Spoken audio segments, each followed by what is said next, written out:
Hola, buenas tardes con todos los seguidores de nuestra página de Adolfo Castro y Asociados y a aquellos que se han suscrito ya al canal de YouTube. Hoy ya somos más de 3.300 seguidores y componentes de esta familia de la página jurídica de Adolfo Castro y Asociados.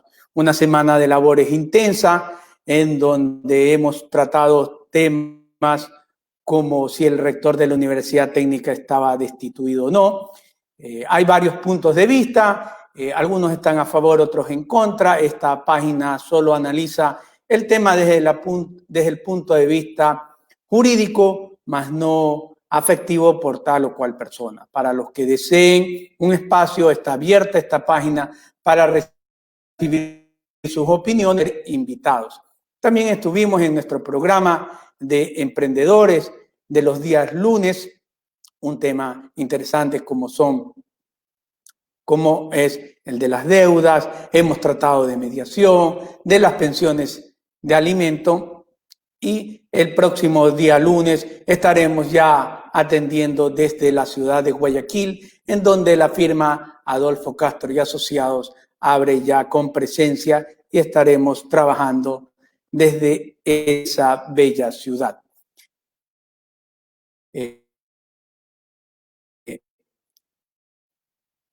Ayer dimos por clausurado, decía, nuestro segmento en memoria de lo legal, y vamos a descansar un mes para aprovechar que ustedes nos sugieran temas interesantes o algún programa que podamos ubicar en este horario del viernes a las 8 de la noche. En lo posterior vamos a seguir haciendo homenaje a nuestros colegas que ya no están, pero vamos a tomar un descanso, y todo esto debido a que tenemos que viajar una vez por semana hasta la ciudad de Guayaquil y nos impide grabar los programas. Muy bien, el día de hoy nos habíamos convocado para recibir una charla magistral del doctor Luis de Jesús Cubi Gaibor, que nos va a hablar sobre la prueba de acuerdo al COGEC, un tema que ha sido requerido por todas nuestras páginas sociales, por nuestro Instagram y también a nuestro mensaje de telefonía de WhatsApp y las aplicaciones del Facebook y el canal de YouTube. Le recordamos que para que le lleguen las notificaciones cada vez que estamos al aire, debe darle me gusta a la página de Adolfo Castro y Asociados y también darle a la campanita para que le llegue una notificación al momento que estamos al aire. Bien, nuestro expositor, a quien lo vamos a presentar, es el doctor Luis de Jesús Gaibor. Se graduó en la UNILAN de Manta en los años 88-89, es doctor en jurisprudencia, tiene 2 maestrías en Derecho Penal, tiene también una especialización, en Derecho Laboral, tiene una especialización en materia laboral, ha concurrido a múltiples seminarios civiles, penales, laborales. Actualmente es juez de la Unidad Multicompetente Civil, Laboral y Mercantil de la ciudad de Santo Domingo de los Colorados. Ha sido coordinador de la Inspectoría de Trabajo.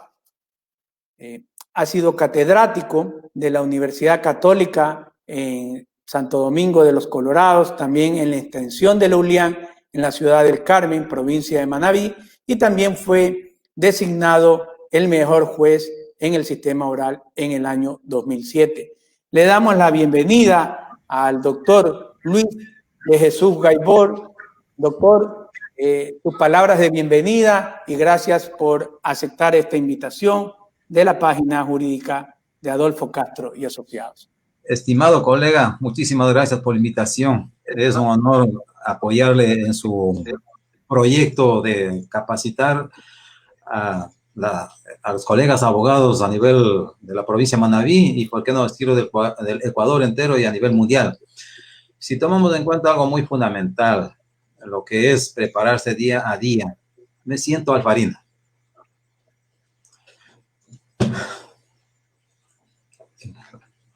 Estuve allá en Manta, en sexto curso, luego de haber estudiado en la Universidad Central, en el año 88-89 me gradué de abogado. Y posteriormente, normalmente, la profesión obliga a capacitarse y así se ha venido año tras año capacitándose en diferentes materias y se ha ocupado diferentes cargos. Hoy, en el tema que se trata normalmente es civil.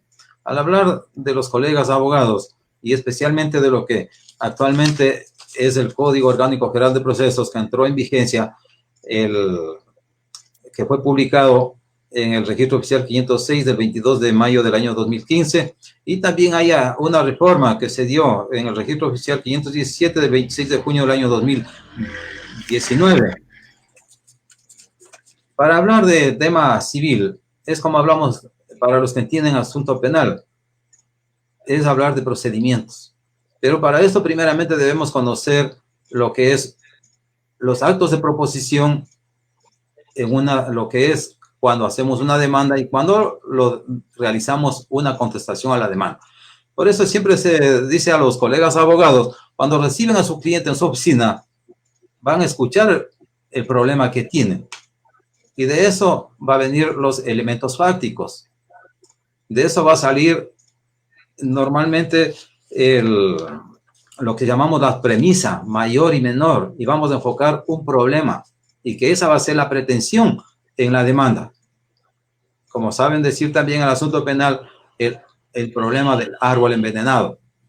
Si tomamos en cuenta algo muy fundamental que todos los abogados deben saber, deben conocer lo que es el artículo 142 y 145 del Código Orgánico General de Procesos. Con estas bases, en el artículo 142 nos habla de los requisitos de lo que es la demanda. En el artículo 145 y 144 nos habla los documentos que debe presentarse junto con la demanda.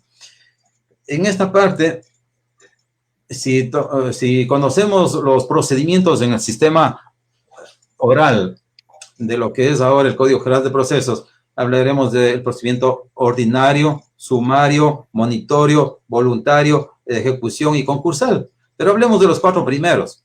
Y con esos vamos a hablar también de lo que es el COIT. Dice, en el penal tenemos el sistema ordinario o el procedimiento ordinario.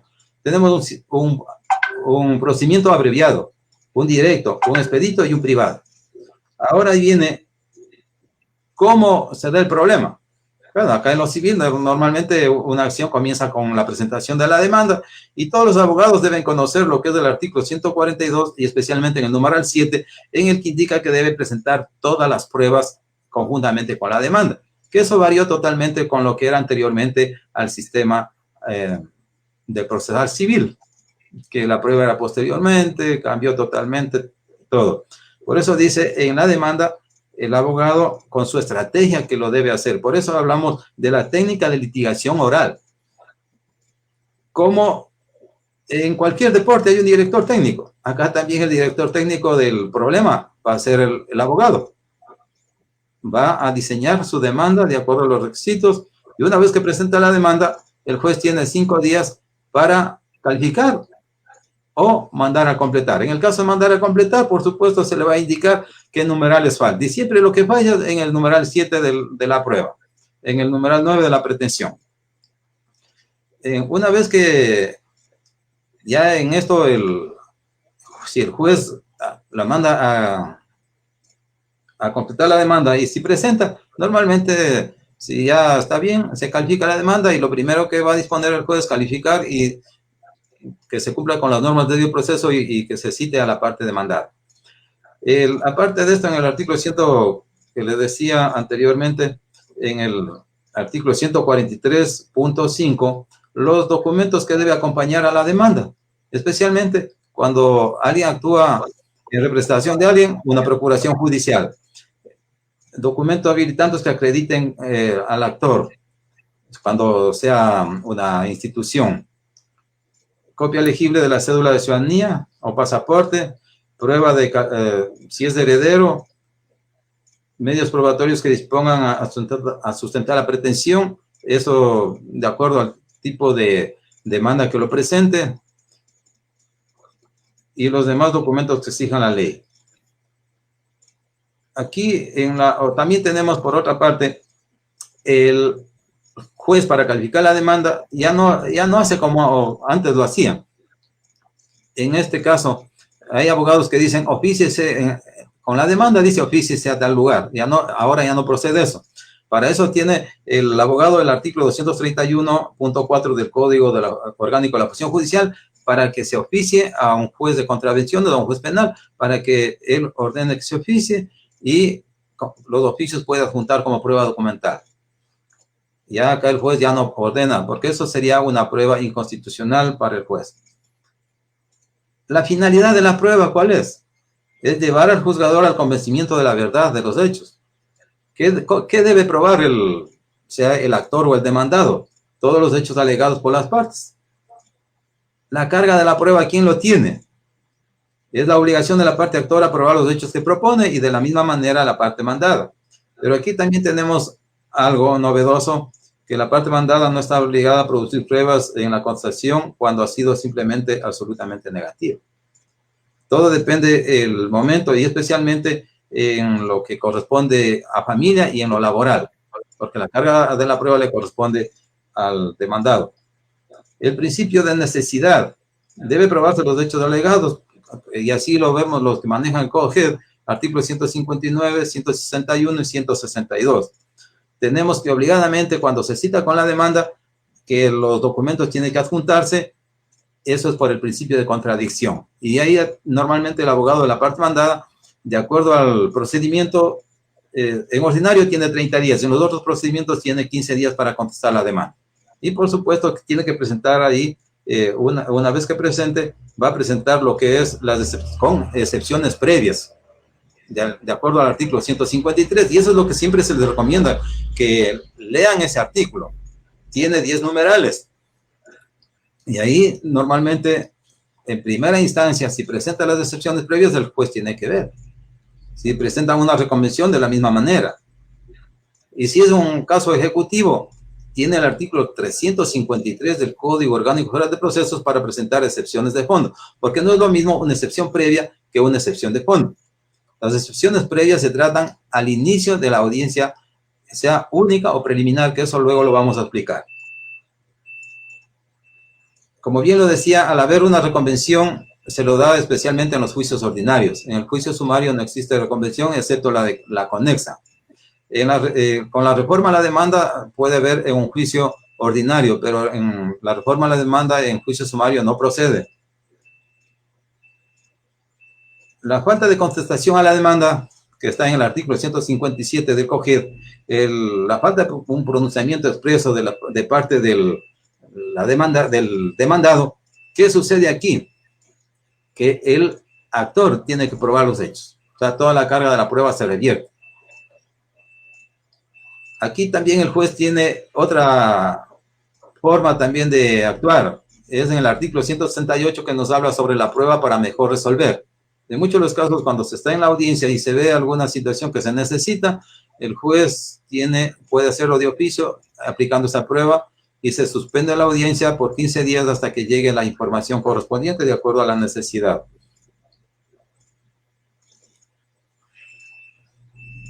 También, como por otra parte, tenemos que hablar de lo que es el retiro de la demanda.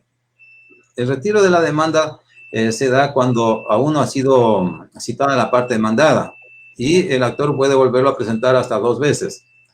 Desistimiento: el que desiste de una demanda puede hacerlo de la misma manera hasta antes de sentencia y en primera instancia, y no podrá volver a presentar una nueva demanda. Y aquí también el juez debe estudiar el caso si existe validez o no del desistimiento. Los medios de prueba. Aquí es los abogados lo que tienen que tomar en cuenta. Y eso sea para civil, penal, administrativo. Hay 4 medios de prueba. Estos son el testimonial, documental, la pericial y la inspección judicial.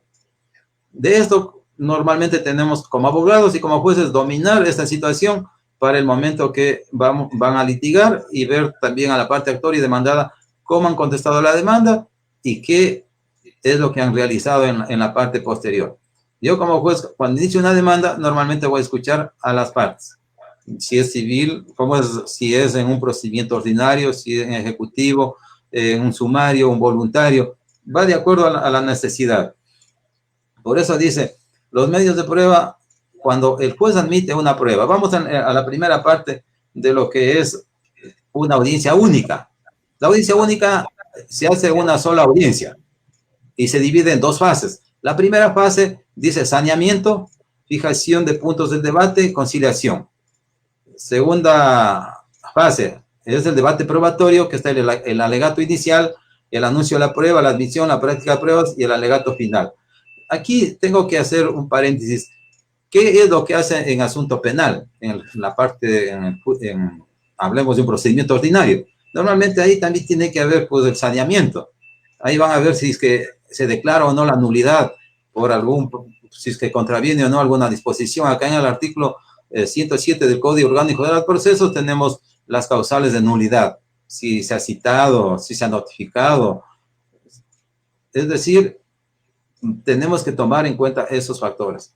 O alguna prueba fue mal practicada.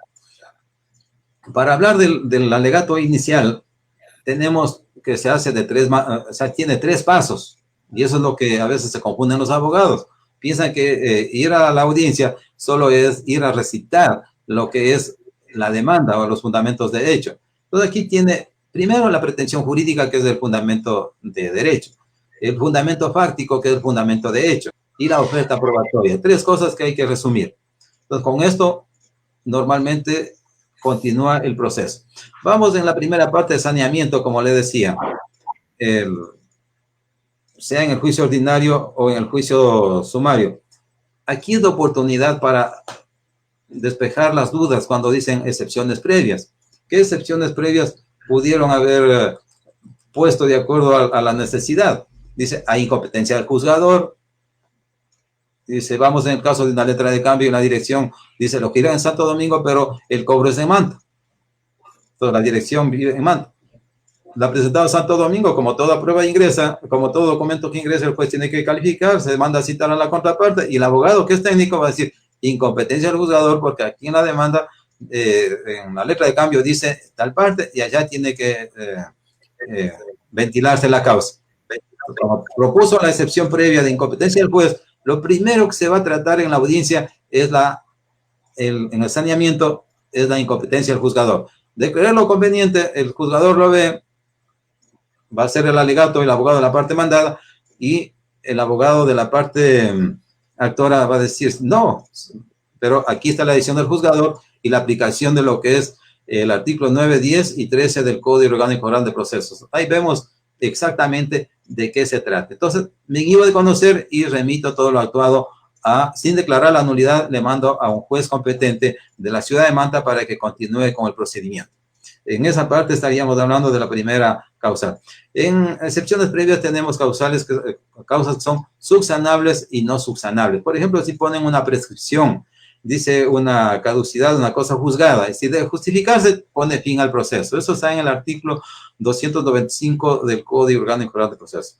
Y en el caso que toque subsanar, por ejemplo, diga incapacidad de personería, falta de legitimación en la causa, ahí se toca mandar a aplicar el numeral 3 del artículo 295 y normalmente tiene 10 días para subsanar la causa. Subsanar la causa, normalmente se corre traslado de contraparte y se vuelve a fijar nuevo día, fecha y hora para la audiencia única que corresponde, o en este caso si es audiencia preliminar, que es la primera parte. Tomamos en cuenta la audiencia, en los casos ordinarios tenemos 2 audiencias, que es la preliminar y la de juicio. En cambio, en la audiencia única solo es 2 fases y una sola audiencia. Entonces hay que tomar en cuenta esta situación. ¿Por qué? Porque de esa manera el abogado sabe cómo actuar en el momento de litigar.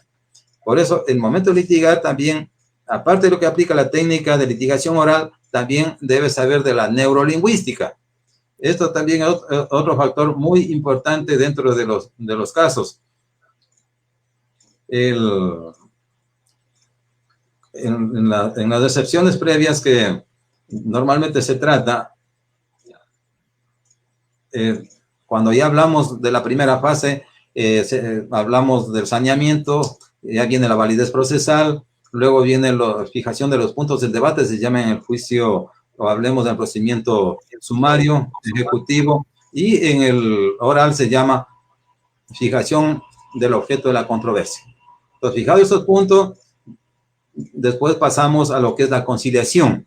El artículo 233 del Código Orgánico Federal de Procesos nos indica que en esa audiencia pues, se puede conciliar. Tiene relación con el artículo 294, numeral 4, que nos dice exactamente que el juez tiene la obligación de llamar a una conciliación. Y todo lo que diga las dos partes en esa fase no constituye prueba de ninguna naturaleza, y lo que diga el juez no constituye prejuzgamiento, que así lo indica el inciso segundo del numeral 8 del artículo 294. Cuando hemos estado en las audiencias, ¿qué ha suscitado? A veces dicen, ¿sabe qué? Unos 10 minutos para dialogar libremente. Dialoguen.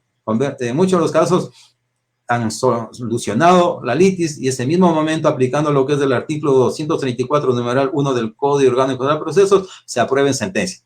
En otros casos dice, ¿sabe qué? Queremos derivar a mediación. Eso está en el numeral 6 del artículo 294 y se deriva a mediación. En muchos de los casos de mediación ya viene aprobado el acuerdo y en otros casos viene con acta de imposibilidad, lo que toca volver a llamar a la respectiva audiencia. Ahí viene ya, hablemos de lo que es la segunda fase del juicio de la audiencia única y hablemos también en la fase del anuncio de la prueba en la audiencia preliminar. Entonces, lo primero, el anuncio de la prueba. Lo que hizo en forma escrita, ahora lo va a hacer en forma oral. Va a indicar los hechos y el objeto de la prueba. ¿Qué hace el juez ahí? Cuando escucha ya el anuncio de la prueba de parte y parte, corre traslado por el principio de contradicción a las dos partes. A veces lo objetan, que es el derecho a objetar, conforme le pone el artículo 170 del COGED.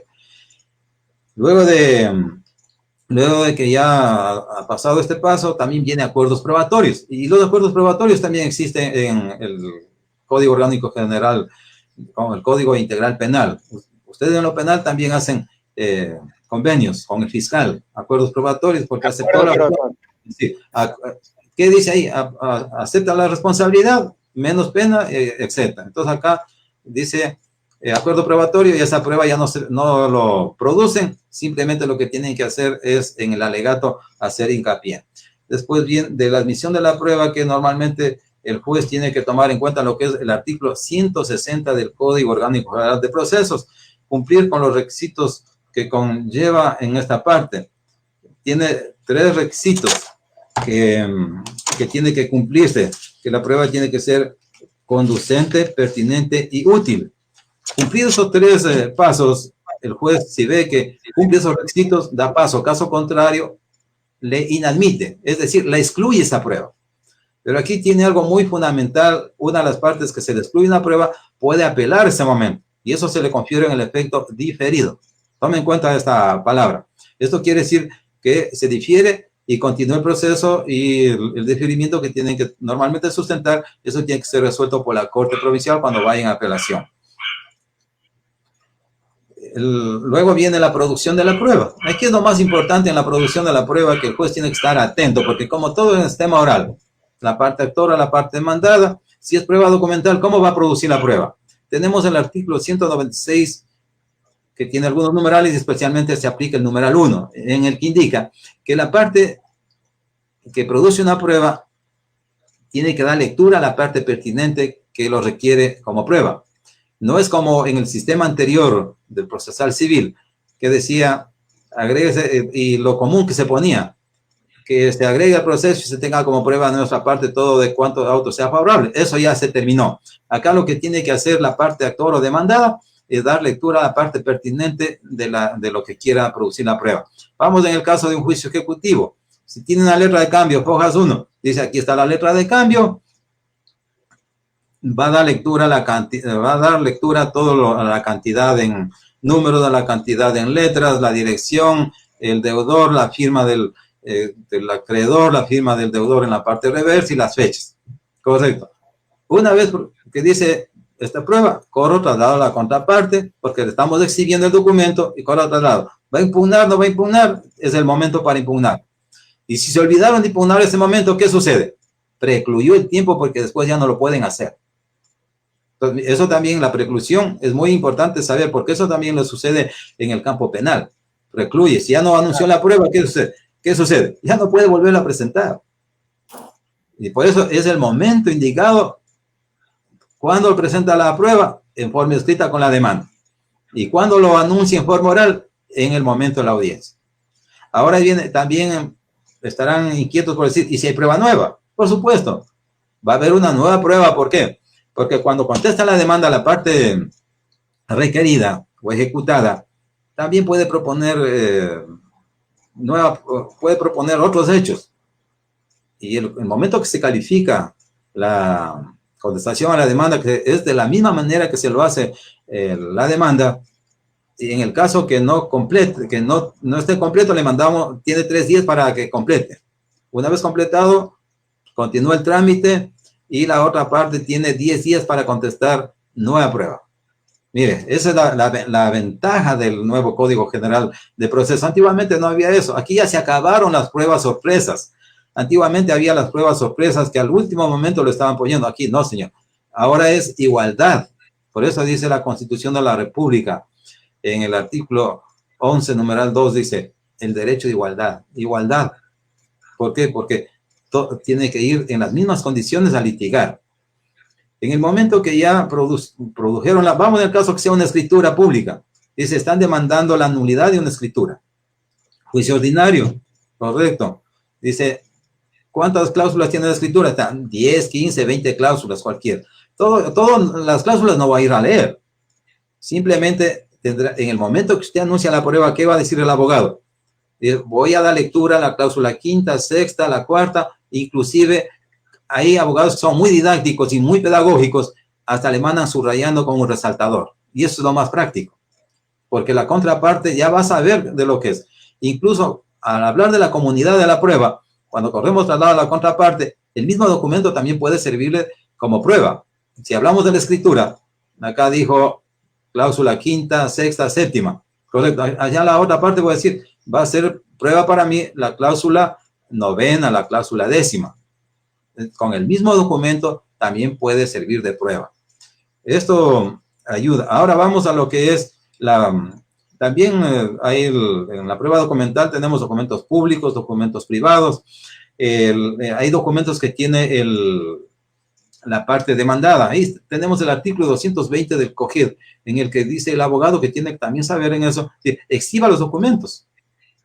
Y si no exhibe los documentos es indicio de mala fe, que eso el juez normalmente tiene que valorar en la parte final.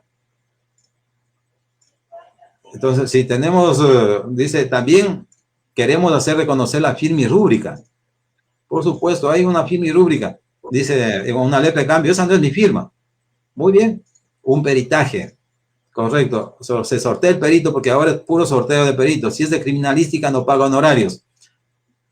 Ahí va a salir el resultado. Conclusiones.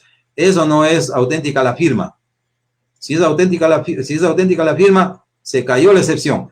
Y si es, dice el perito, no es la firma, ha sido falsificada o con o de otra personalidad, se acabó y se desechará la demanda. Ahí se aplica lo que es las excepciones de fondo del artículo 353 del Código Orgánico General de Proceso.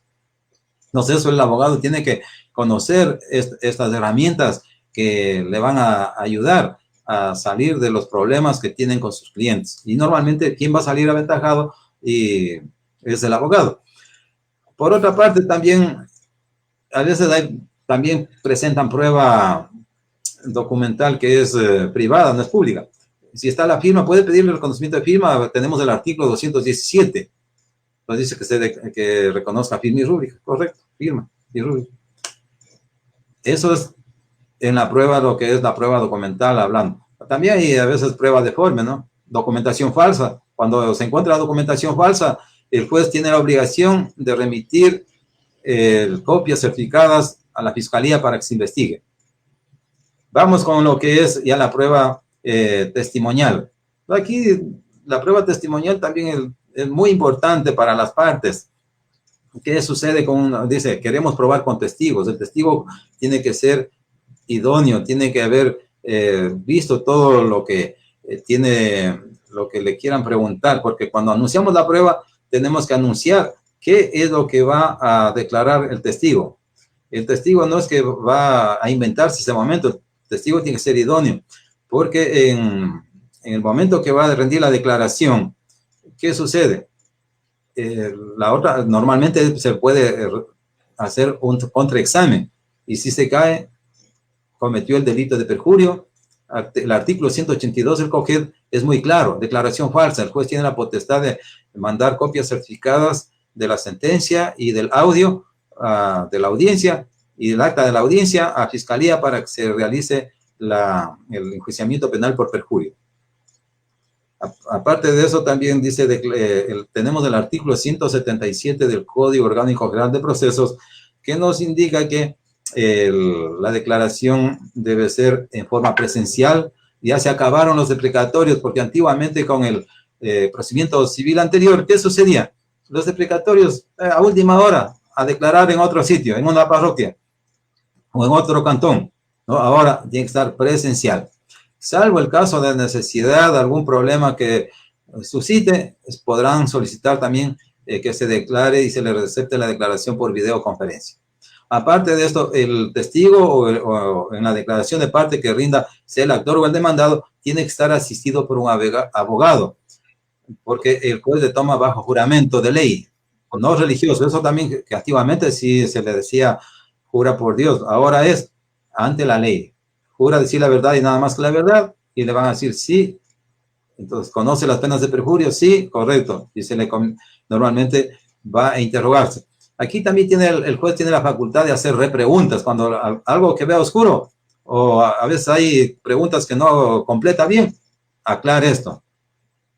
Entonces, es una herramienta muy importante el artículo 177. En el numeral 2, por ejemplo, dice, llega el actor o el demandado a la audiencia y sabe que no pudo venir mi testigo y es de suma importancia que declare. Es fundamental. Ahí dice, solicito que se suspenda la audiencia. La audiencia se llevará en todas sus partes, menos la declaración de ese testigo. Se suspende la audiencia y dentro de las 48 horas se llamará al testigo para que concurra a declarar. Y si no va, pues también piden que si no quiere ir alguien o si es una declaración de parte, incluso se puede mandar con la fuerza pública, que se ha dado ventaja a esto.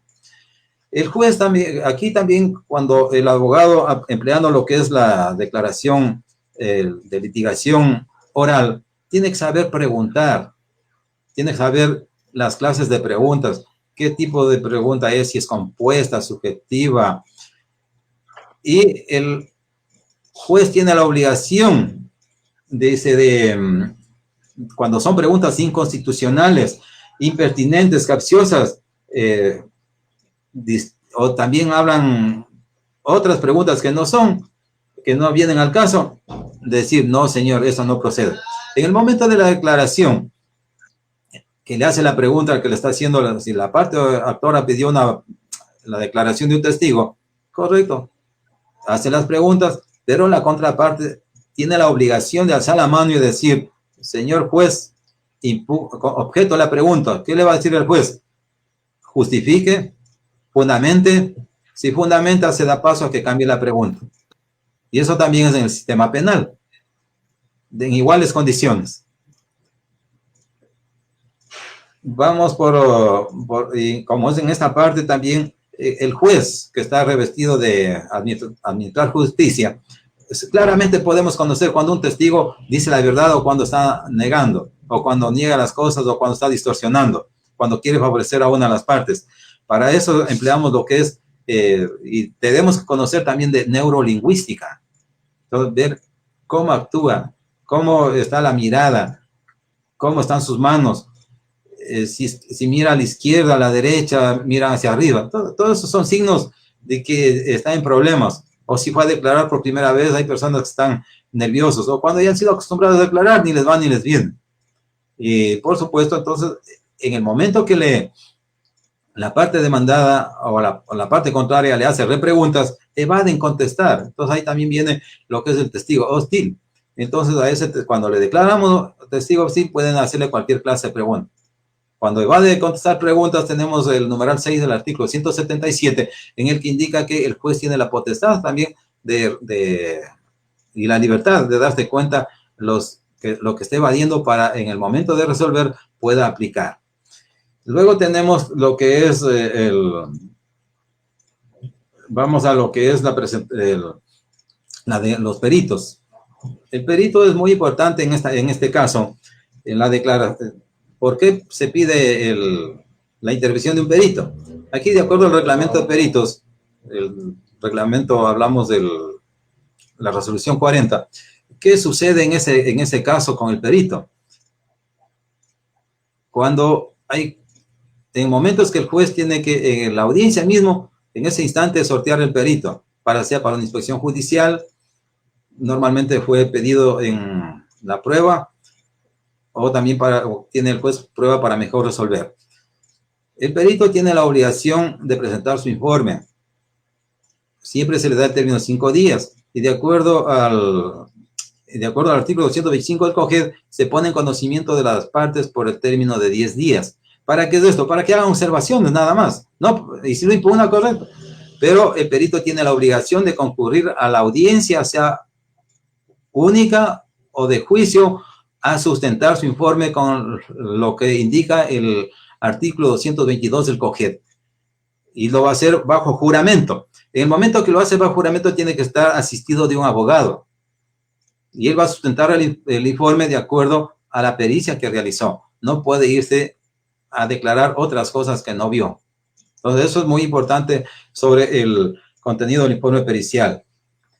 Y aquí también puede haber otro punto que es muy importante de hacerles conocer, que se puede dar, ¿no? A mí no me ha pasado hasta el momento como juez, pero tenemos el informe pericial para mejor resolver. Es posible que la parte actora solicitó un peritaje, salió un informe que no le gustó, a la parte demandada pide otro, como es en igualdad de condiciones. Y si algo falla, el juez tiene la potestad de llamar a los peritos a un debate, artículo 226 del Código Orgánico del Proceso. Aquí vamos a ver también el criterio imparcial del juzgador conforme lo prevé el artículo 9 del Código Orgánico de la Función Judicial. Como juez imparcial, se escucha a las partes y se ve qué es lo que está sucediendo. Se escucha a los peritos, correcto. Y eso es lo mejor en el momento de la audiencia. Entonces ahí van a ver las dos partes. Entonces aquí también vemos qué abogado está preparado, cómo se preparó. Hay abogados que quieren ir a improvisar, ahí está el problema. En este momento recién quieren revisar el juicio. El juicio tiene que ser revisado con anterioridad. Tenemos la inspección judicial también, artículo 229 del COGED. Cuando pedimos una inspección judicial, tiene que también indicar cuál es el objeto de la pericia. Le pongo como ejemplo, en los juicios de prescripción exhaustiva de dominio, ¿cuál va a ser el objeto de la prueba? Que el perito vaya al lugar, normalmente va a ir acompañado del juez, secretario, y vamos a verificar ¿qué? La singularización del terreno. Y específicamente las mejoras que consten en dicho inmueble. Nada más. El perito no tiene que decir, ¿sabe qué? La persona vive 15 años, 20 años, 30 años. Eso no es problema, eso no es asunto de perito, sino queda ¿a qué? A cuestión de justificación con testigos o con prueba documental, conforme ahí viene la parte técnica del abogado de la parte actora o de la parte demandada. En el desarrollo de la inspección que está en el artículo 230, cuando el juez va al lugar de los hechos, vamos en caso de reivindicación, en este caso de la prescripción, o de acuerdo a la necesidad de la prueba que pidan, si es como hablamos de una inspección judicial, vamos al lugar de los hechos, entonces se desarrolla de acuerdo al artículo 230. Una vez que en este caso sea secretario o secretaria, constata la presencia de las partes y certifica que es el día, fecha y hora, el juez declara instalada, porque se ha verificado la presencia de las partes, y se le indica a la parte, a ver, que tome uso la palabra el abogado de la parte actora, dice, a ver, ¿cuál es nada más el objeto? Ahí quieren hacer un alegato de otras cosas. No, señor, solo es el objeto de la pericia. Entonces, ¿qué vamos a ver? Tal cosa, hecho. Hacemos el recorrido y la palabra se le concede a la parte demandada ya al finalizar. Hable, pero sobre la pericia, nada más. Porque también quieren hacer alegatos que nada tiene que ver eso. Se les dice, ¿sabe qué? Para la parte final. Eso no tiene que ver absolutamente en este instante. Ahí viene los peritos necesariamente tienen que, ellos, cuando es sorteado por el juzgador, se le fija un honorario, va de acuerdo al reglamento de peritos, y también hay pruebas que el actor lo tiene. Entonces, esas pruebas que el actor lo tiene, él puede hacerlo tranquilamente, la pericia. Por ejemplo, se da en casos de letra de cambio o en casos de prescripción mismo. Yo tengo la letra de cambio, cojo veo un perito, ayúdeme con esta pericia y presento junto con la demanda.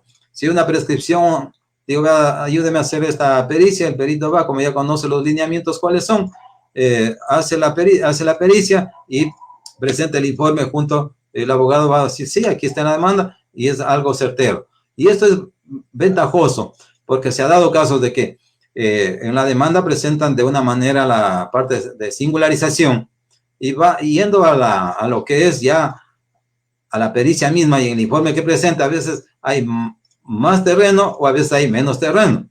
¿Qué sucede ahí? Toca desechar la demanda por falta de singularización. Entonces, para evitar eso, sí es recomendable que se haga la pericia antes de que presenten la demanda y presente el informe ya junto con la demanda. Entonces, aquí también tenemos que ver otro punto muy importante de lo que es cuando el abogado atiende a su cliente en la oficina.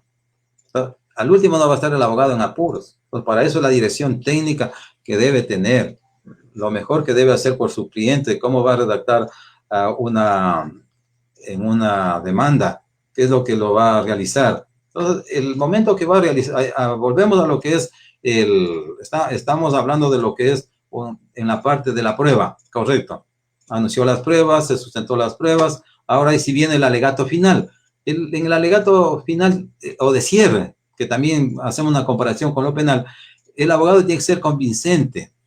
Tiene que hacer, para hacer ese tipo de alegato, tiene que hacer un resumen de las pruebas que presentó. Si presentó 3 medios de prueba, correcto, el alegato irá sobre los 3 medios de prueba. La otra parte presentó 2 pruebas.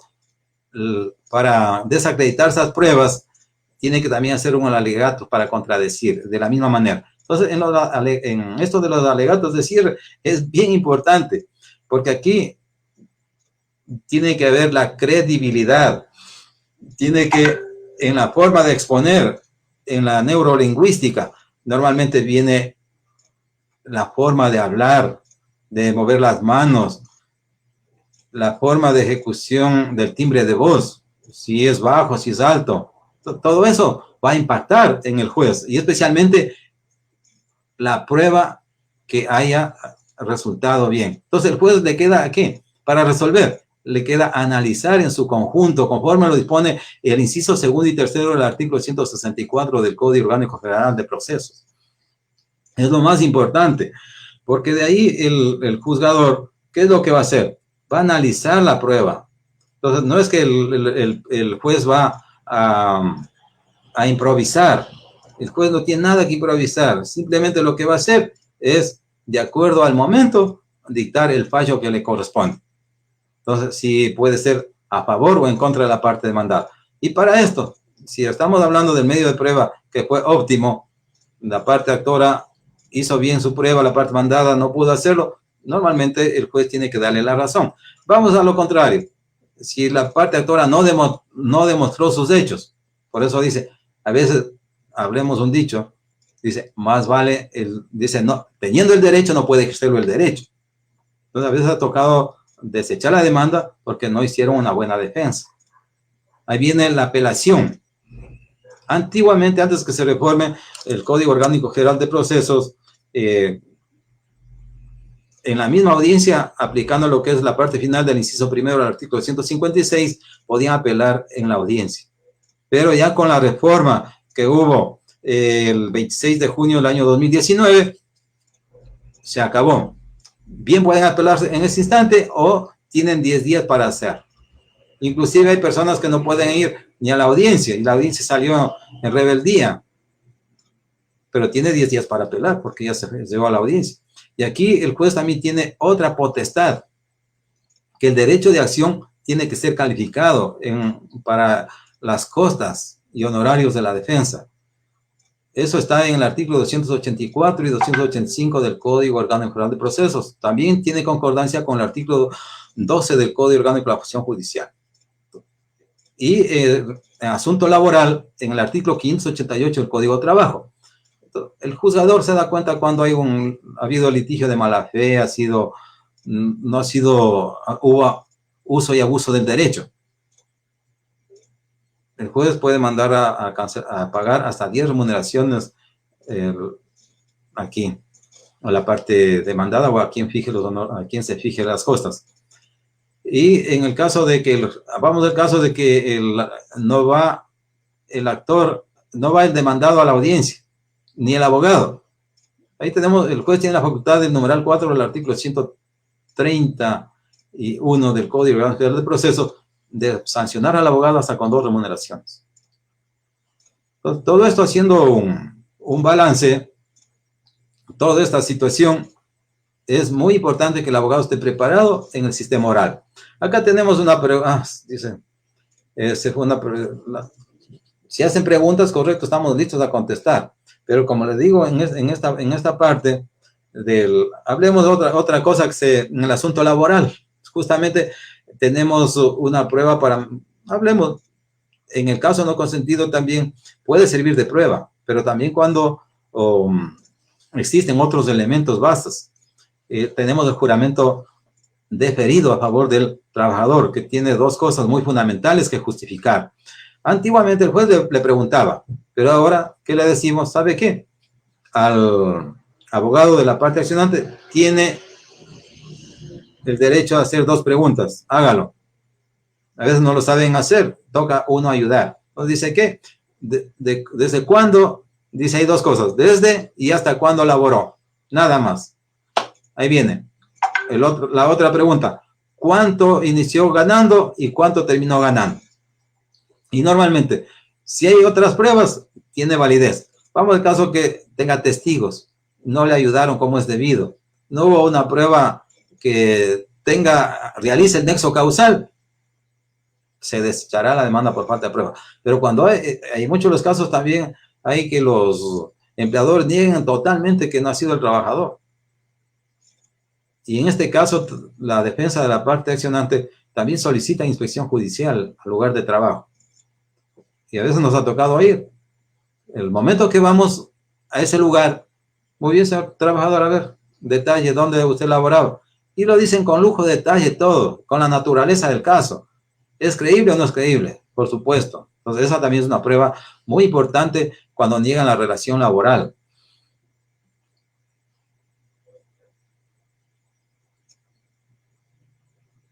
También tenemos para explicar, tenemos muchas cosas que muy importantes son la declaración, el perito. Vamos al caso de un perito.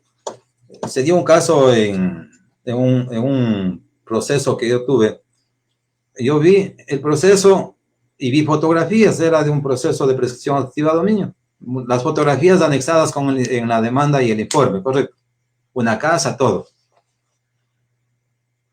Fui al lugar donde queda la pericia, el terreno, y yo comparé las fotografías con el lugar, no era. Correcto. Este rato yo no puedo decir nada, porque eso ya queda a potestad porque para eso que el juez tiene que verificar el lugar. Entonces, en el momento de sustentar el informe, el perito se había dado cuenta que ha puesto malas fotografías. ¿Sabe qué? Dice, por un error yo he puesto otras fotografías, pero esto es de esto. Correcto, ya pasó. Para los testigos, fueron aleccionados. Y cuando el abogado le pregunta, ¿usted le conoce a la señora? Sí. ¿Cuántos años? 10 años. ¿Cuántos años vive ella ahí? Vivirá 9, 10 años. En el momento que le di que haga el alegato de cierre, el alegato final, ¿qué dice? Vea, señor juez, lamentablemente los testigos no declararon lo que debían decir y deseche la demanda. El mismo abogado me tuvo que decir así. Porque normalmente él sabía que si decían los 15 años, ya estaba perdido el juicio, y si analizaba un poquito más de la declaración falsa y tocaba mandar obligadamente a fiscalía, que sí se lo ha hecho en otros casos. Yo recuerdo así mismo, en base a la experiencia que se está viviendo, en el momento del interrogatorio que le hacían a un abogado, en una declaración de parte que le hacía al demandado de un asunto de una letra de cambio o juicio ejecutivo, le dice, le preguntaba algunas cosas, dice, ¿y esta firma es suya? No, no es mi firma, dice. No impugnó ni la firma, nada, y dice, no es mi firma. Hubiera impugnado la firma, hubiera habido una pericia para decir que no es firma de él, correcto, pero no, todo directamente a la fiscalía, y eso fue ratificado, porque apelaron la parte demandada, y eso fue ratificado por la Corte Provincial. ¿Me escucho, doctor Adolfo? Buenas tardes, mi doctor. Tuvimos un pequeño problema. Pasó un vehículo y parece que se fue la luz, pero como estamos soportados en doble señal, la conferencia continúa con normalidad.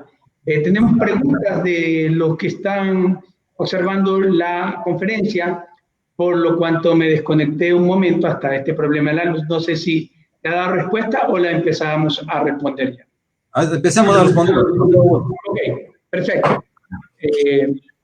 El amigo Clever Muñoz nos dice, buenas tardes, excelente programa. El acceso a la prueba mediante solicitud de auxilio judicial, ¿se lo puede solicitar al juez de contravenciones o también es válido solicitarlo al juez competente de la materia en que se tramita la causa? Ya, ahí viene, tendría que preguntarle a la colega que realiza la pregunta, ¿en qué momento está solicitando el auxilio de la prueba? Si es con la demanda o después de contestar la demanda o cuando ya está en procedimiento. Porque si es antes de la demanda, no procede. Si es después de la demanda y estamos en la fase de ejecución, tenemos el artículo 365 del Código Orgánico General de Procesos, que el juez tiene la obligación de oficiar a todas las instituciones que soliciten. Bien, nos dice también otro seguidor, buenas tardes, ¿cómo se prueba cuando el demandado tiene otras cargas y no se ha contestado a tiempo la demanda? ¿Cargas en qué? ¿En alimentos o de qué se trata? En alimentos, creo, en alimentos. La carga documental, ahí la prueba documental, ¿cuál es? La partida de nacimiento. ¿Qué es lo que tiene que hacer ahí? Si en el momento que contesta la demanda, tiene que adjuntar la partida de nacimiento, correcto. Y si es que ya ha sido fijada una pensión de alimentos y quiere solicitar, ya viene después, nace otro hijo o hija, tiene que solicitar la rebaja de la pensión alimenticia adjuntando la documentación correspondiente. Y si no anunció esa prueba, ¿puede en la audiencia decir aquí tengo esto aunque no lo anuncié? No puede, porque la prueba tiene que ser anunciada en forma escrita con la demanda o contestación a la demanda, y en ese momento que va a la audiencia no puede adjuntar ningún documento, porque todo documento tiene que ser ingresado por ventanilla. Ahí no procede de ninguna naturaleza. Por eso le decía, cuando contestan la demanda, con el artículo 151, tiene la potestad de 10 días para presentar nueva prueba. Eso está también manifestado a Juan García, que manifestaba que cuando presentan una demanda de alimentos y nunca contestó, si en la audiencia única puede evacuar prueba. Usted bien ha explicado que no lo podría hacer. No lo puede hacer porque simplemente ahí no contestó la demanda. Tenemos el artículo 157 del Código Orgánico General de Procesos. Eso corresponde a la negativa simple de los fundamentos de la demanda. Y queda a la parte actora justificar todos los hechos. César Gallegos lo saluda y nos dice buenas tardes. Doctor, ¿se puede solucionar un juicio de prescripción extraordinaria adquisitiva de dominio antes de convocar la audiencia preliminar? Está incompleta la pregunta, que dice, puede solucionar, dice, pero ¿en qué sentido? Supongo que si la otra, no, aquí dice, si la otra parte se allana la demanda. Ya, Hablamos del allanamiento. Allanarse a la demanda quiere decir que está de acuerdo, pero queda sujeto a prueba. Entonces, si hablamos, cuando contestan la demanda, simplemente señaló casillero judicial, fijó, normalmente nombró su defensor, a quienes se les va a notificar. Entonces, aquí hay una potestad, ¿no? Se allana, no es que quiere decir que en ese momento se dictará la sentencia. Entonces, una vez que ya se hace la audiencia preliminar, puede también el demandado concurrir en ese instante acogiendo lo que es la conciliación, acogiendo lo que es el numeral 6 del artículo 294, a pedido de las partes se puede derivar a mediación. Pero ahí viene también otra situación, siempre y cuando esté adjunto el informe pericial, porque en la oficina de mediación necesitan también ese medio de prueba. Y cuando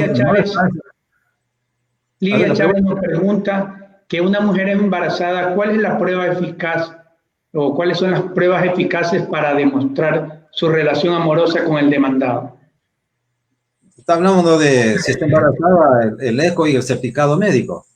Es lo más sencillo ahí porque normalmente si va a presentar una de ayuda prenatal, eso tiene que presentar el eco y el certificado médico. Entonces ahí va a ir la demanda correspondiente. Cuando Lourdes Saltos nos pregunta, cuando un juez inadmite la prueba, él debe en su sentencia mencionar que inadmitió esa prueba para que en la apelación se pueda tratar ese punto o no. Ya, la pregunta es muy... Y gracias, doctora Santos. Un saludo al Centro de Mediación Armonía de Santo Domingo. Ella con la doctora Dila Benítez son las representantes. Un saludo al Centro de Armonía de Santo Domingo. Contestando a la pregunta, tengo que tomar en cuenta algo muy fundamental a lo que pregunta. La prueba se la admite, por supuesto, artículo 160 del Código Orgánico de Procesos cuando cumple los requisitos. Pero si la inadmito porque no es útil, no es necesaria, es impertinente. El abogado de la parte, sea actor o demandada, se le inadmitió la prueba, tiene derecho a apelar ese momento. Tiene que alzar la mano y decir, señor juez, apelo, no estoy conforme con la inadmisión de la prueba.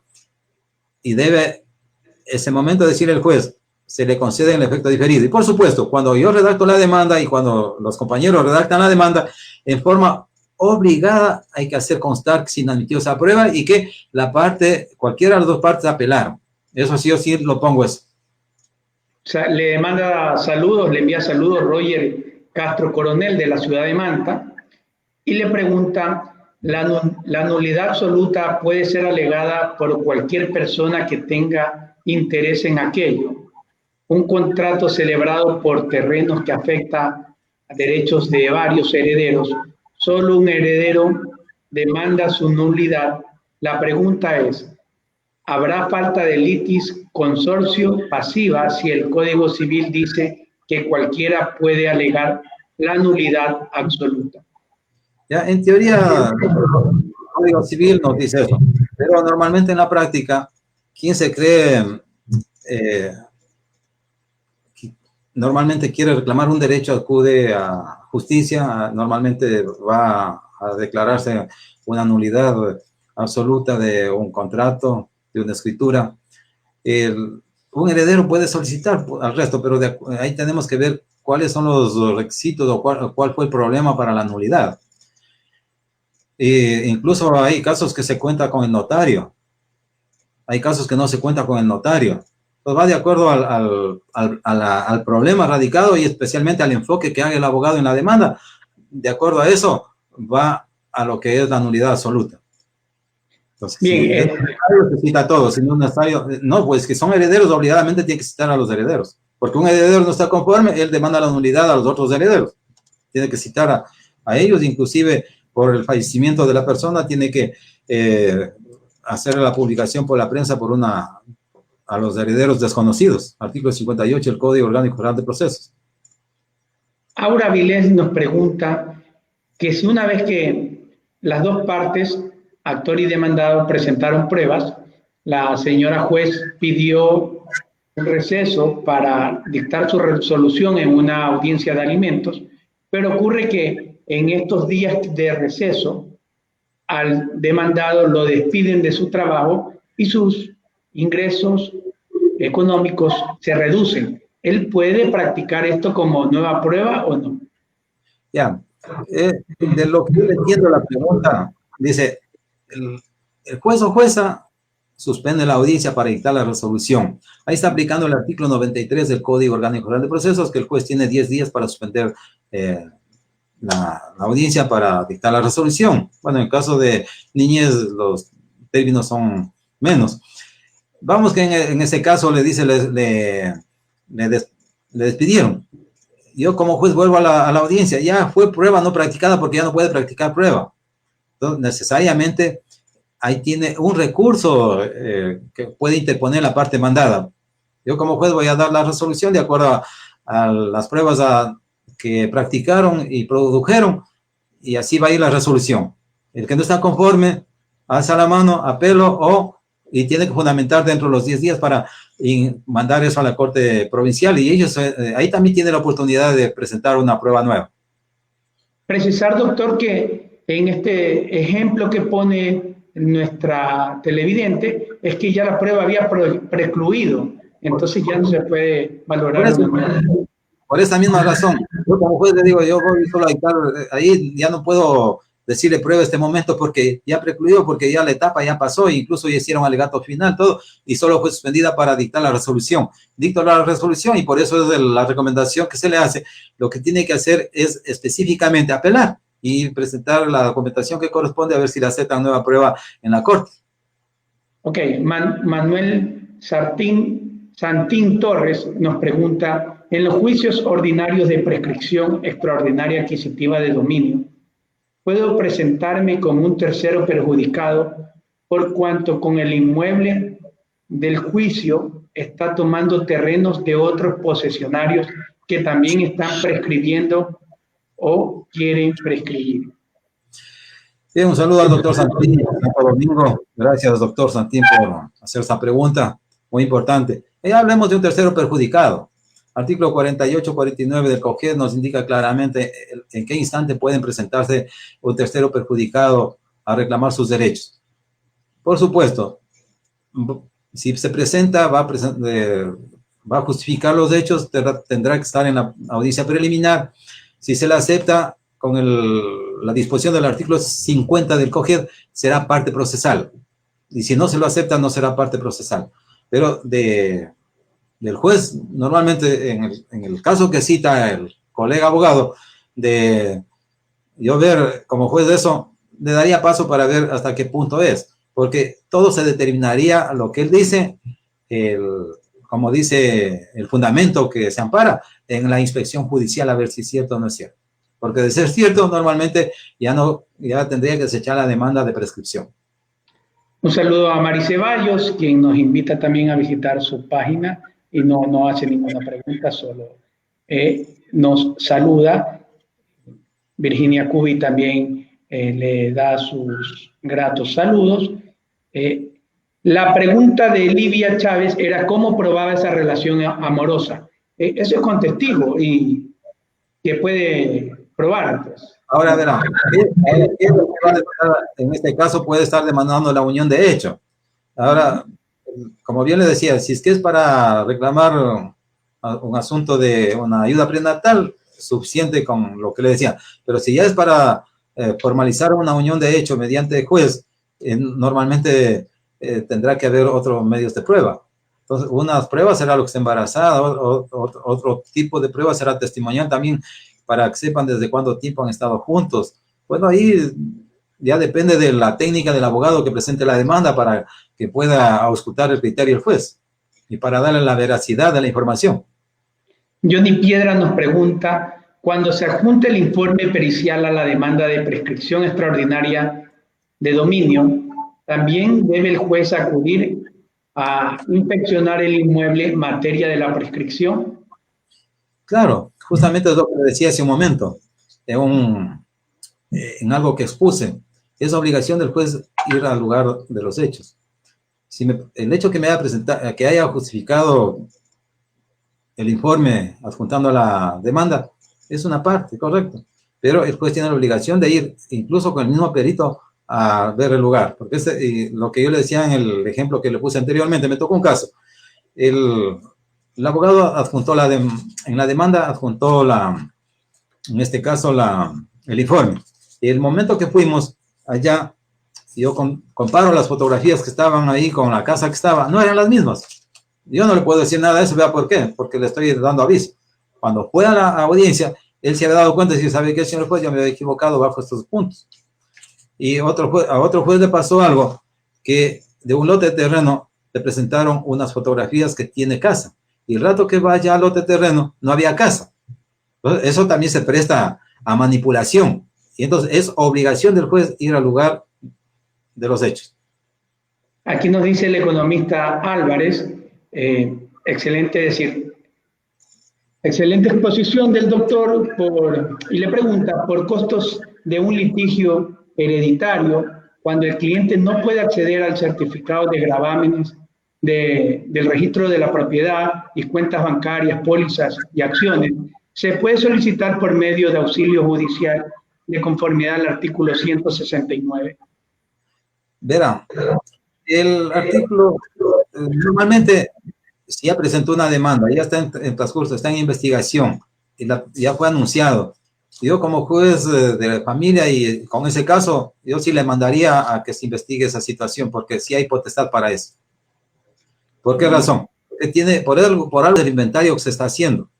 En muchos de los casos hay pruebas que pueden acceder fácilmente, hay pruebas que no pueden acceder. Ahí se pide el auxilio de la justicia. Otro usuario nos dice que si un juicio de prescripción que ha sido derivado a mediación, se puede llegar a un acuerdo así no comparezca el representante del municipio. Claro, el asunto del municipio normalmente amparado en la COTAC, ellos van normalmente a ver si se trata, si es que, especialmente si los bienes que están solicitando la prescripción no correspondería a verde o área municipal. Y si han sido requeridos en la oficina de mediación y no han ido, ya eso queda a facultad del mediador si acepta o no acepta. Perfecto. Vamos a ver si alguien más tiene alguna inquietud para nuestro expositor. Nos dice Edgar Roberto, si una diligencia preparatoria de inspección judicial por daños y perjuicios, y sucede que en la demanda el actor únicamente pide en su anuncio de prueba que se produzca la inspección judicial, pero no se pide la comparecencia del perito que presentó el informe en la referida inspección judicial de carácter preparatorio. Ya. Las diligencias preparatorias previstas en el artículo 120 del Código Orgánico de Procesos indica que el actor tiene dos hechos para solicitar. El uno es determinar o completar la legitimación activa o pasiva y el segundo, anticipar la prueba que se pueda perder. En este caso que dice daños y perjuicios, si ha solicitado y ha ido el juez, normalmente va un perito y el mismo juez que hizo esa diligencia va a ser el competente para continuar con el proceso principal que sea la demanda propuesta. Vamos ya a la etapa de prueba o al anuncio de la prueba que será en la audiencia preliminar. Tiene que, obligadamente el abogado de la parte actor o demandada, es decir, el perito tiene que comparecer en el momento de la audiencia de juicio para que sustente el informe. Ahora, si no va el perito a la audiencia de juicio a sustentar el informe, habilidad de la parte actora, suspenda la audiencia, artículo 177, numeral 2, listo. Y si no pide nada, yo como juez tendré que desecharle la demanda. ¿Por qué? Porque no hubo pedido. O sea, todo depende de la estrategia técnica que realice de la litigación oral el abogado. Doctor, ¿hay alguna diferencia entre prueba nueva y nueva? Dice Manuel Lima, saludos. ¿Cuál es la diferencia entre prueba nueva y nueva prueba? Claro, hay total diferencia.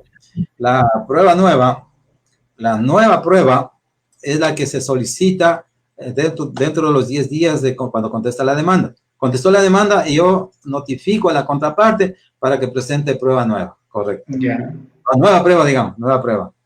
Tiene 10 días. Y la otra prueba tiene que ser antes de la audiencia preliminar, así nos dice, está en el artículo 160.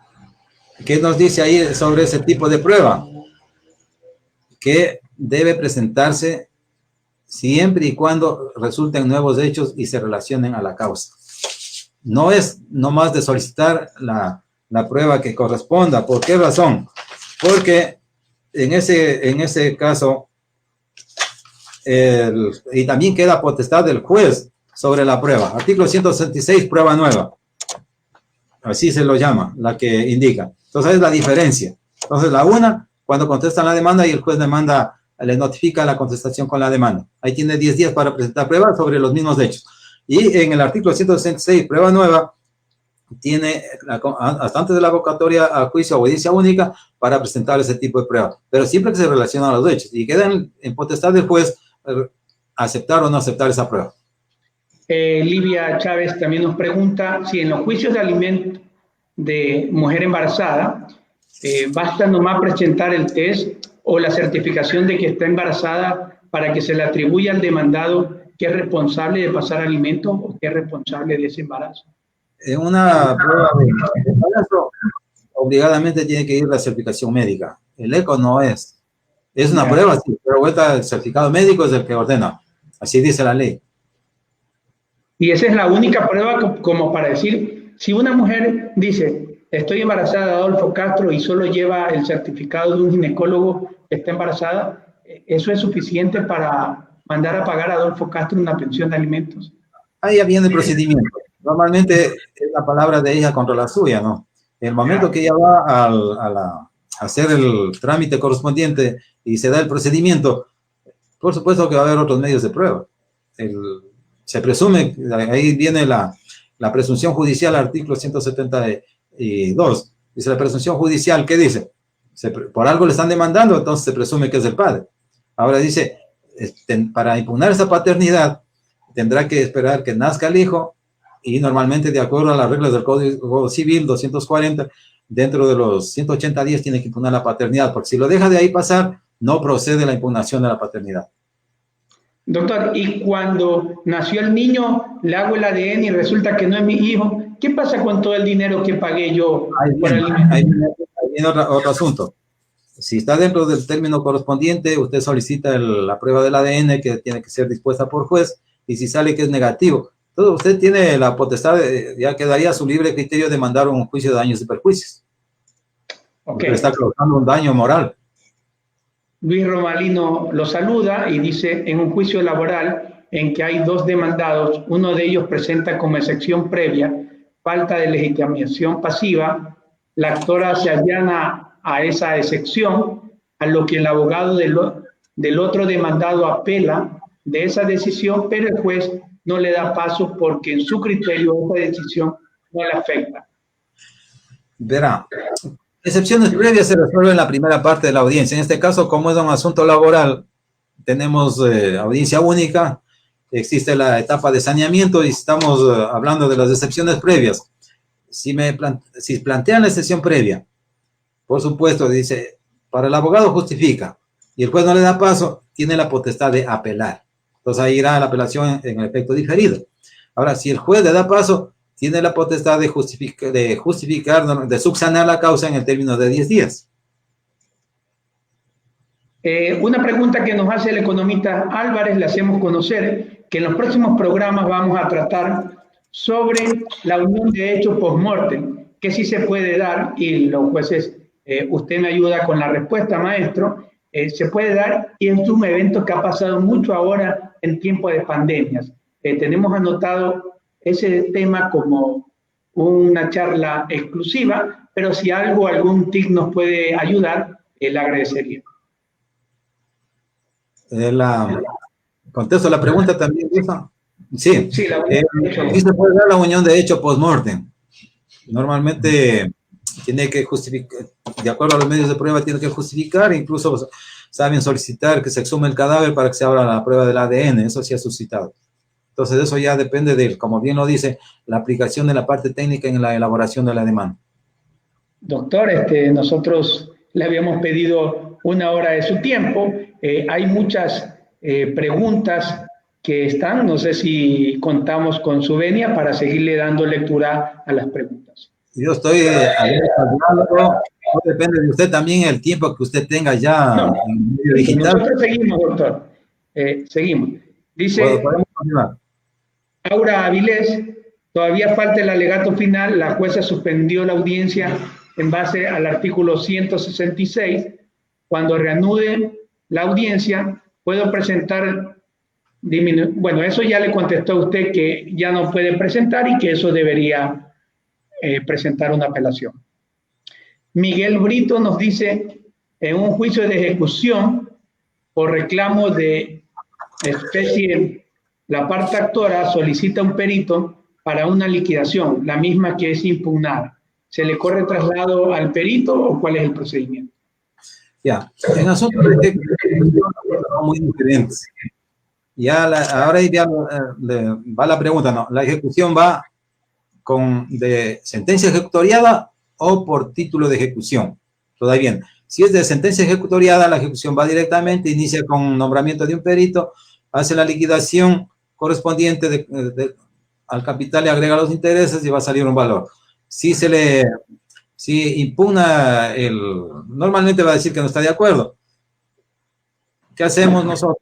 Le corremos traslado al perito para que aclare el informe.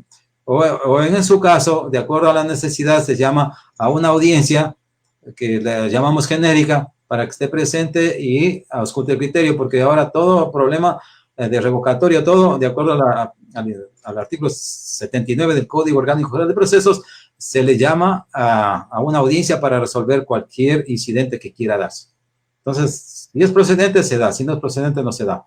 Y vamos del caso no consentido, de que ya llegue a la audiencia, el perito va a explicar todos los pormenores de la liquidación que corresponde. Y en el caso de la otra ejecución que le decía, la parte demandada puede oponerse. Puede decir, ¿sabe qué? Me opongo a la liquidación, entonces puede solicitar inclusive que se nombre otro perito.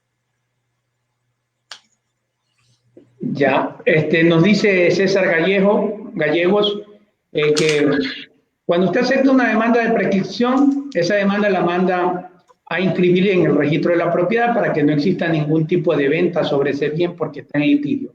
¿Es así o no es así? Ya verán, cuando hay una demanda de dominio, normalmente que va a limitar un dominio, de entrada la demanda se dispone que se inscriba en el registro de la propiedad. Inclusive se ha dado de que estando en época de la demanda, han vendido la propiedad y el registrador de la propiedad tiene la obligación de notificar. Sí se ha dado eso.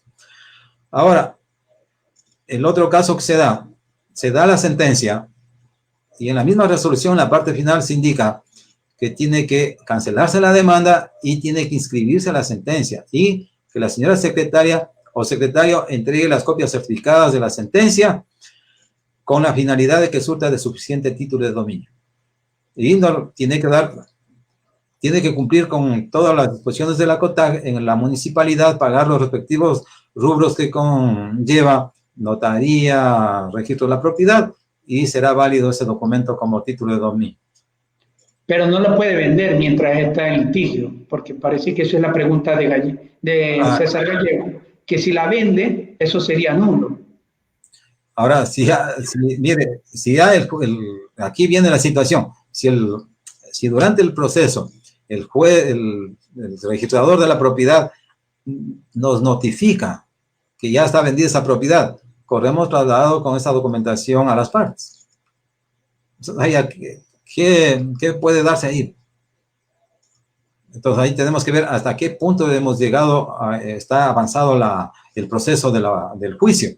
Si ya está en audiencia preliminar, si está para audiencia de juicio, si hizo la inspección o si hizo la inspección.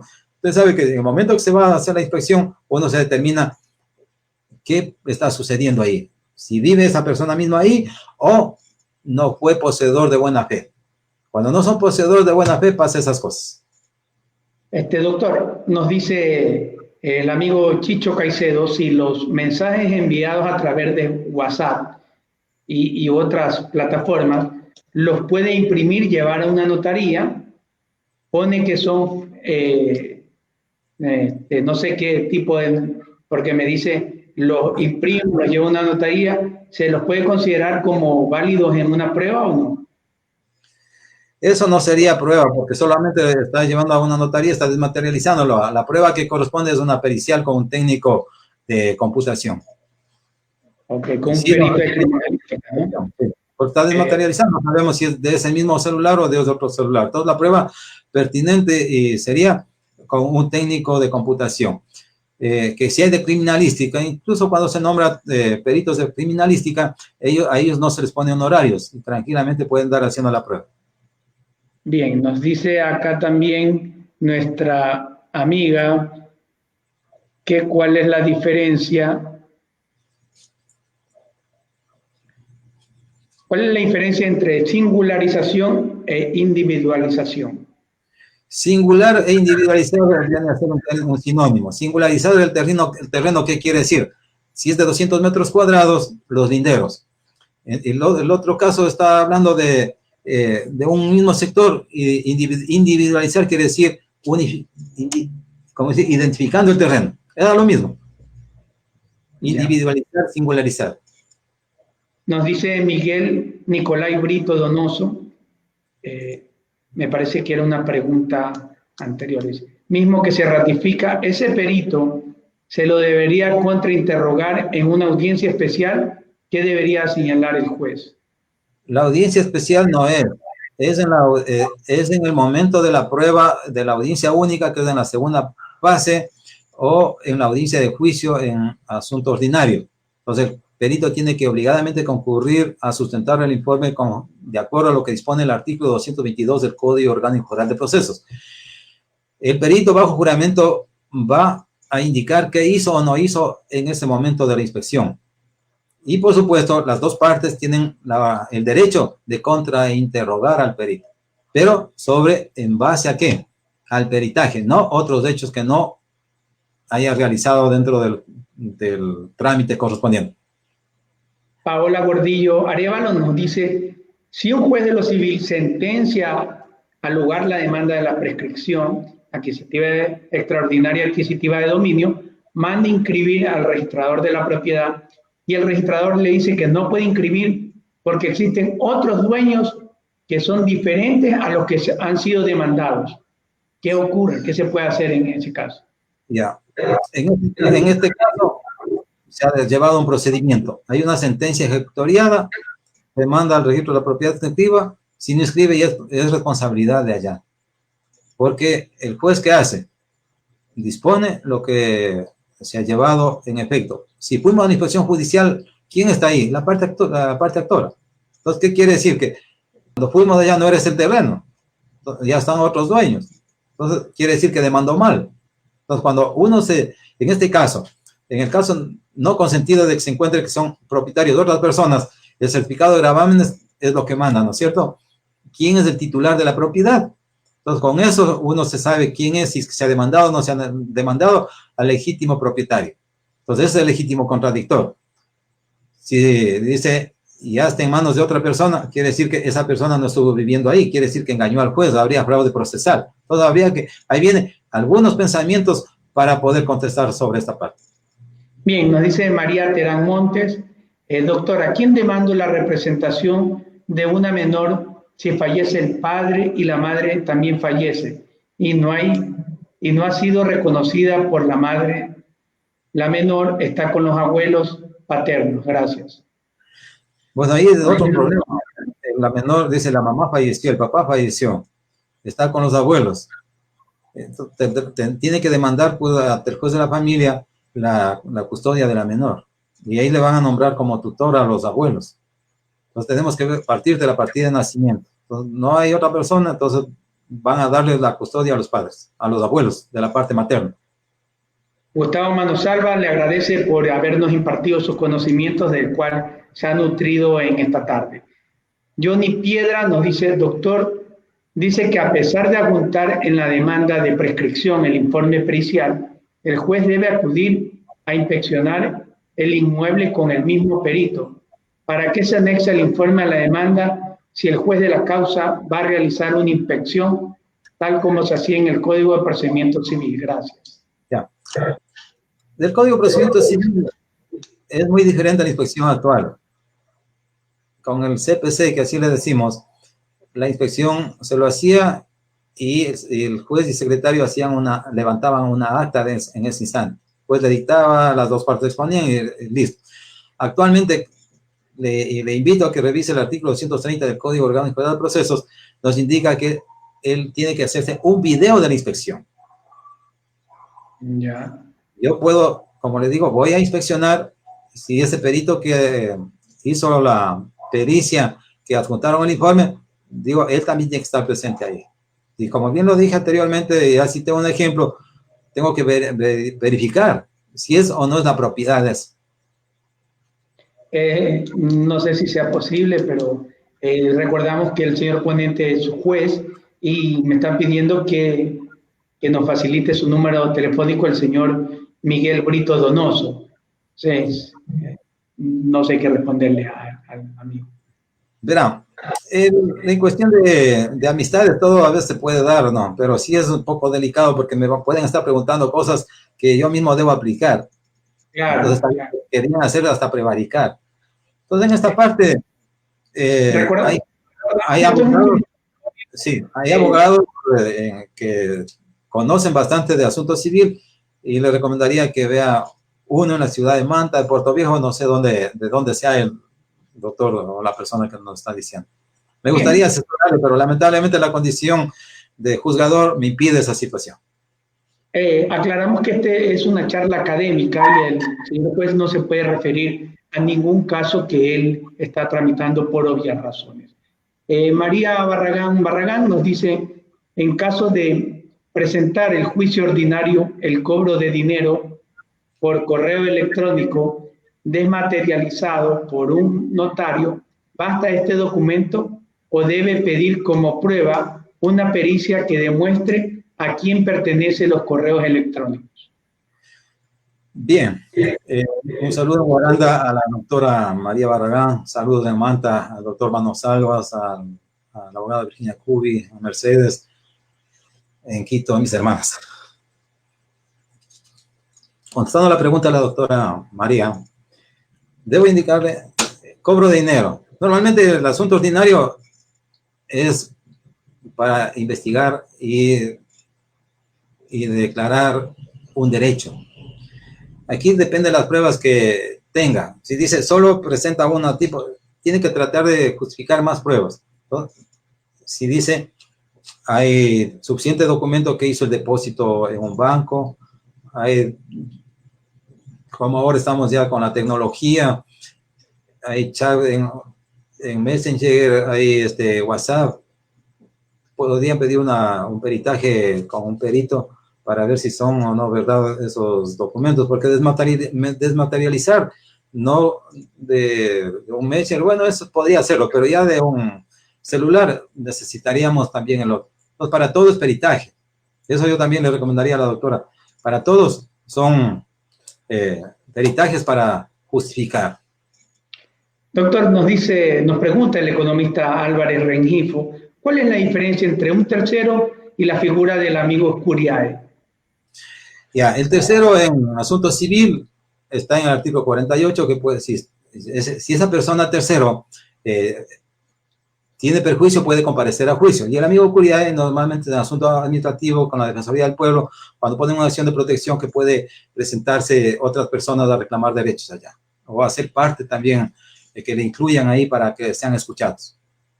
Nos llega una pregunta por WhatsApp y de Estados Unidos le saludan, doctor, que los está viendo, y nos dicen, hay una escritura de compra-venta en la cual se alega que existen firmas falsificadas.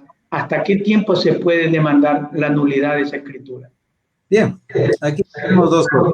Aquí, si hablamos de una nulidad absoluta, son 10 años, y si es de una relativa, son 4 años. Por eso depende el tipo de nulidad que le plantea el abogado. Tenemos que ver, por eso dice, revisar los documentos minuciosamente y determinar qué tipo de nulidad es. Si va para una absoluta, prescriben 10 años. Si es 4 años, la relativa, prescribe ahí. Okay.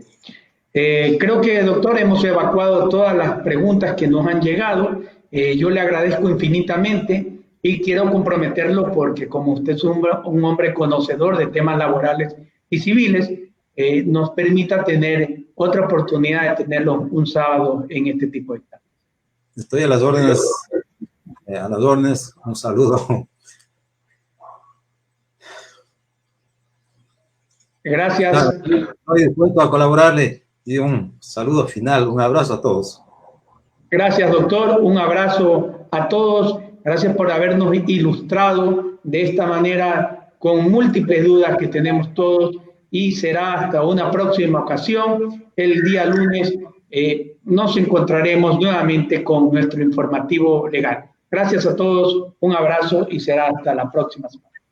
Gracias a usted. Una buena noche. Saludos a toda la familia Cubil.